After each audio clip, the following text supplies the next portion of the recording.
ഇനി നമ്മൾ ഇറാനിലെ ഊർജ്ജ നിലയങ്ങൾക്ക് നേരെ നടത്താനിരുന്ന ആക്രമണങ്ങൾ 10 ദിവസത്തേക്ക് നിർത്തിവെക്കാൻ അമേരിക്കൻ പ്രസിഡന്റ് ഡൊണാൾഡ് ട്രംപ് ഉത്തരവിട്ടു എന്ന വാർത്ത വരുന്നു.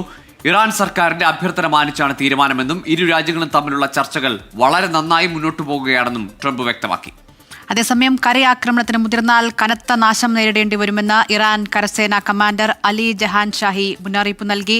കിഴക്കൻ മേഖല ലക്ഷ്യമിട്ടുള്ള ഇറാന്റെ ഡ്രോണുകൾ തകർത്തതായി സൗദി പ്രതിരോധ മന്ത്രാലയം അറിയിച്ചിട്ടുണ്ട്.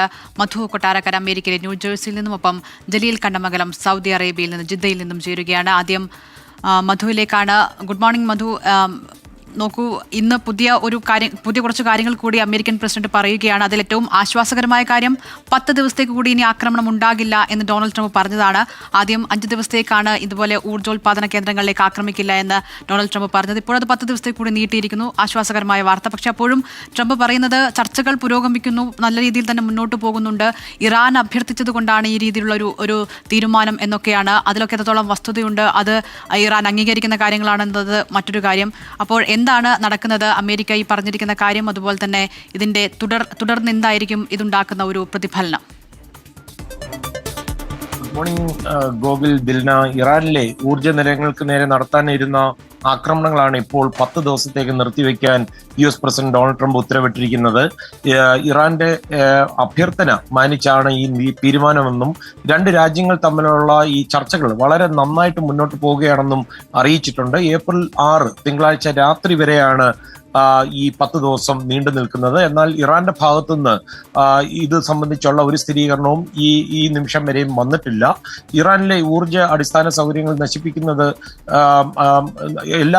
ഇറാന് അതൊരു വലിയ ഭീഷണിയായിട്ട് വരുമെന്ന് മധ്യസ്ഥർ തന്നെ അറിയിച്ചായിരുന്നു. അത് ചർച്ചകൾ വഴിമുടക്കുമെന്നുള്ള രീതിയിൽ വന്നിരുന്നു. അതുകൊണ്ടായിരിക്കാം ഈ 10 ദിവസത്തേക്കും കൂടെ നീട്ടിയത്. ഹോർമൂസ് കടലിടുക്ക് തുറക്കുന്നത് സംബന്ധിച്ച് കഴിഞ്ഞ കുറെ ദിവസങ്ങളായി US-ഉം ഇറാനും തമ്മിൽ നല്ല രീതിയിൽ കമ്മ്യൂണിക്കേഷൻസ് നടക്കുന്നുണ്ടെന്ന് ട്രംപ് പറഞ്ഞു. മാധ്യമ റിപ്പോർട്ടുകൾ വരുന്നതെല്ലാം തെറ്റാണ്, ചർച്ചകൾ ശുഭകരമായ നല്ല രീതിയിലാണ് നീങ്ങുന്നതെന്ന് ട്രംപ് അവകാശപ്പെടുന്നു.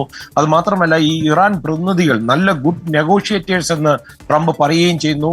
ഈ ആണവ മോഹങ്ങൾ ഉപേക്ഷിച്ച് ഒരു സമാധാനത്തിന്റെ പാത തിരഞ്ഞെടുക്കാനുള്ള ഒരു അവസരമാണ് ഇപ്പോൾ ഇറാന്റെ മുമ്പിലുള്ളതെന്ന് ഓർമ്മിപ്പിക്കുകയും ചെയ്തു. ചർച്ച പരാജയപ്പെട്ടാൽ ആക്രമണങ്ങൾ തുടരുമെന്ന് ട്രംപ് മുന്നറിയിപ്പ് നൽകിയിട്ടുണ്ട്.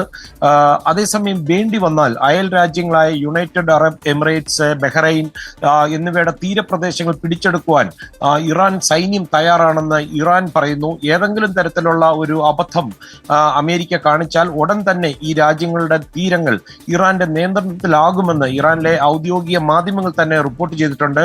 ഇറാന്റെ ഔദ്യോഗിക ചാനലായ IRIB-യിൽ അവരുടെ ദേശീയ സുരക്ഷാ നിരീക്ഷകൻ മുർസ സിമാരിയാണ് ഈ മുന്നറിയിപ്പ് നൽകിയത്. ഈ കാർഗൈലിന്റെ പിടിച്ചെടുക്കുന്നത് സംബന്ധിച്ചുള്ള വാർത്തകൾ വരുന്നുണ്ട്.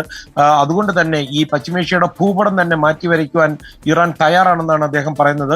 അതേസമയം ഈ ഇറാൻ യുദ്ധം മൂലം ഉണ്ടാകുന്ന ആഘാതം വളരെ വലുതായിരിക്കും, അല്ലെ അത് കൃത്യമായിട്ട് ഇപ്പോൾ പറയുവാൻ സാധിക്കില്ലെന്നാണ് റഷ്യൻ പ്രസിഡന്റ് വ്ളാദിമിർ പുടിൻ പറയുന്നത്.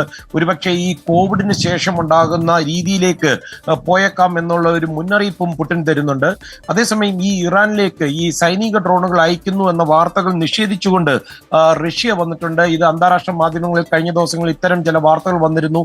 ഇതൊക്കെ വെറും നുണകളാണെന്നും അത് ഗൗരവത്തിൽ എടുക്കേണ്ടെന്നാണ് ഡിമിട്രി പെസ്കോവ്, അദ്ദേഹം അവരുടെ വക്താവാണ്, അദ്ദേഹം പറയുന്നത്. അതേസമയം ഈ ഹോർമൂസ് കടലിടുക്ക് ഇറാൻ ഭാഗികമായിട്ട് അടച്ചിട്ടിരിക്കുകയാണല്ലോ. അപ്പൊ അതുകൊണ്ട് തന്നെ ഇറാഖിന്റെ എണ്ണ കയറ്റുമതിയിൽ ഏതാണ്ട് 70% ഇടിവ് രേഖപ്പെടുത്തിയിരുന്നു.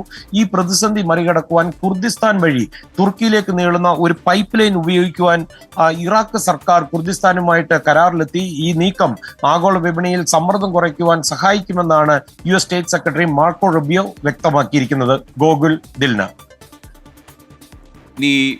മധു കൊട്ടാരക്കരയാണ് വിവരങ്ങൾ നൽകിയത് ന്യൂജേഴ്സിയിൽ നിന്ന്.